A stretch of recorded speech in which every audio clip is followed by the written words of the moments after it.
Hi, my elevators. You have to excuse the attire.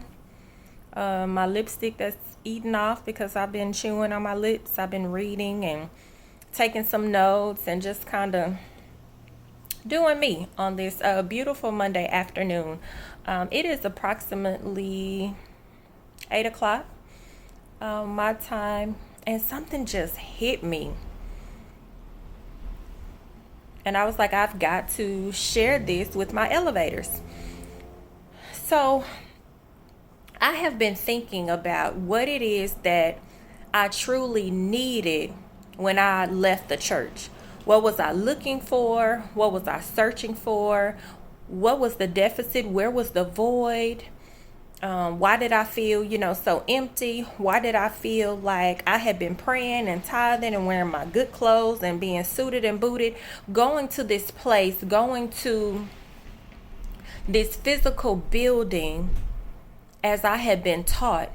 You get around like-minded people, you get around other Christians, you get around other saints, and it keeps you in this box. It keeps you around good people, supposedly, that's doing the right things, the work of the Lord, that's walking the straight and narrow.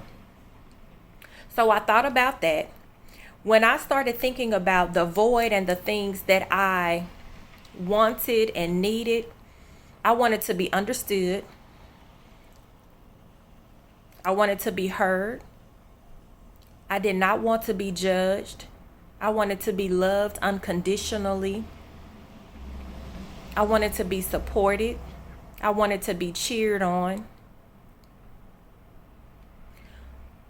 But with everybody, if that is the need, because see, the human person, the average person just wants to be loved. They want to be accepted. They want to be loved unconditional.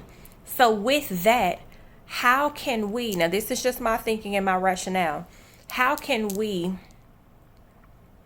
govern ourselves accordingly based on this book, or this one book, when every person is different? My struggle is not going to be your struggle. Your struggle won't be the person's next to you struggle. However, we're supposed to pattern our lives after this book. Okay? That's fair. And it worked up until I continued to say, but why? And but why? And I was never given the answer that I was okay with. So as I started to go on my holistic journey and I left the church, I stopped ministry. I stopped hanging with some of the people in the church, all of the people in the church that I was hanging with. And that I had kind of built relationships and friendships with and all of that. I really needed to take a break and a step away from everybody so that I could find me. Because the person that was in the church, that wasn't me. I'm a fairy. I'm vibrant. I'm life. I'm a good aura. I'm a good time. I'm love. I'm sensuality. I'm sexuality. I'm all of these different things, and none of that was in that book. If I'm honest, I had to suppress all of me and not do certain things because of my title, because of my walk in church and with the Lord. And I just don't do well with restrictions. I don't do well being confined and placed in a box with everybody else. I am the anomaly.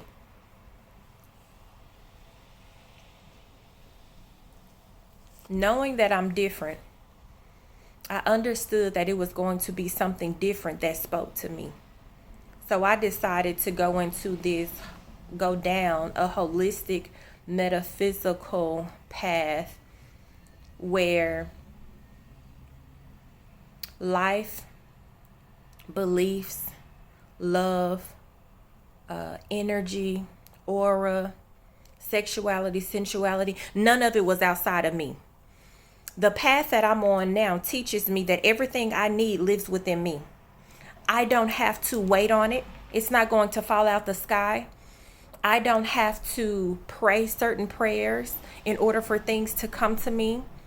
What I do is I do pray, but there's no praying and waiting. It's a praying and a manifesting and putting the energy into these places and things that I desire for my life. The biggest reason that church folk, me included initially, that church folk struggle in this metaphysical realm is because there's nobody controlling you. You're no longer controlled. You get to think for yourself. So no one is telling you how to live. No one is telling you how to apply your moral and ethical code, for your daily living. No one is doing this. Unlike the church, that's what we're used to. We are accustomed to being told what to do from the time we get up, pretty much, what we do during the week, how we pray, how we're supposed to dress, things that we can't do, things that doesn't look right, to the average person, or, we're so quick to point out sinners' behavior, and, it's just a lot. But on this side of the fence, there's no one giving you the rubric. You become your own God. You become your own rule of thumb. You get to rewrite your narrative. You get to create it. You get to change it. And you make a choice. And if that choice doesn't work, you have the right to make another choice. And oftentimes in religion or most spiritual foundations, our choices have to be within the rubric of the book. The guiding principle, the law, if you will. It has to fit within that. When it doesn't fit, something is wrong with us.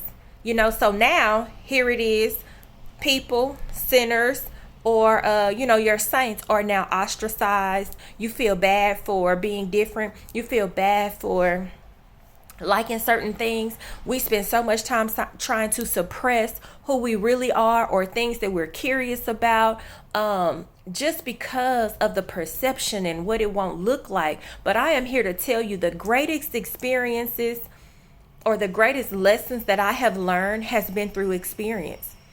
It wasn't because somebody told me that the stove was hot. I probably had to touch it. Sometimes it's okay to get your feet wet.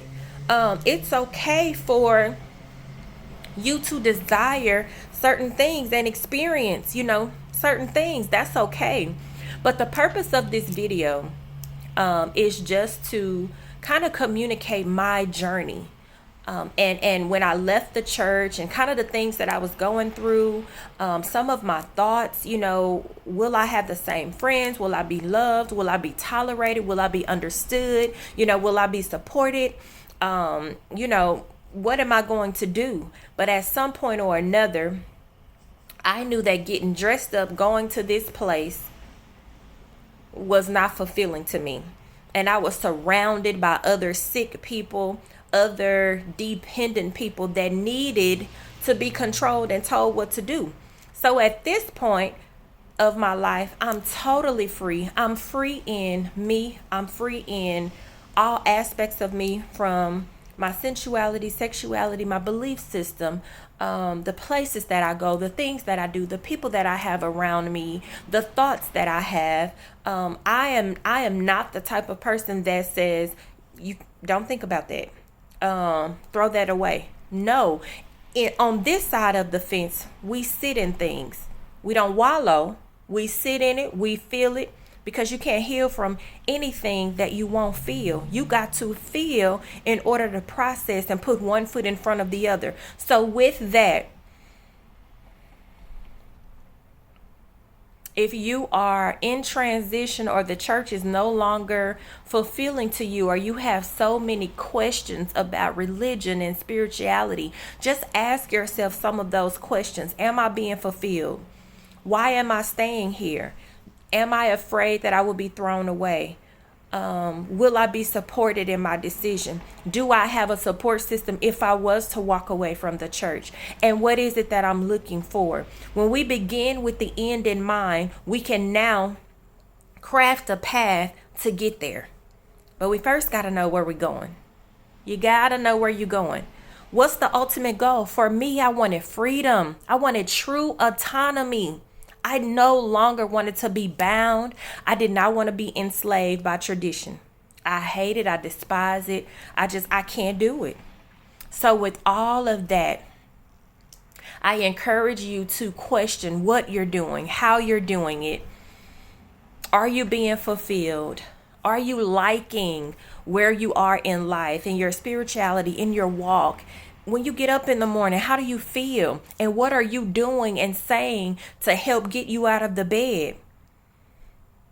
Because I could go on and on and on about so many debilitating things that we are taught, and they no longer serve us. But it keeps us bound. It keeps us dependent on other sick individuals.